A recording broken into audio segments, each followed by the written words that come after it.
হরে কৃষ্ণ। দশম অধ্যায় 12 নম্বর শ্লোক ভগবদ্গীতা।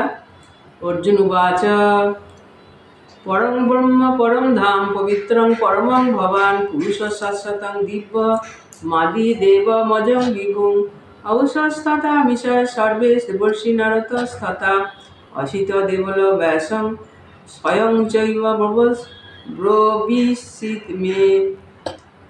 অর্জুন বললেন, তুমি পরম ব্রহ্ম, পরম ধাম, পরম পবিত্র, পরম পুরুষ। তুমি নিত্য, দিব্য, আদি দেব, অজ, বিভু, দেবর্ষি নারদ, অসিত, দেবল, ব্যাস আদি ঋষিরা তোমাকে এভাবেই বর্ণনা করেছেন এবং তুমি নিজেও এখন আমাকে তা বলছ। হরে কৃষ্ণ। রাধে রাধে।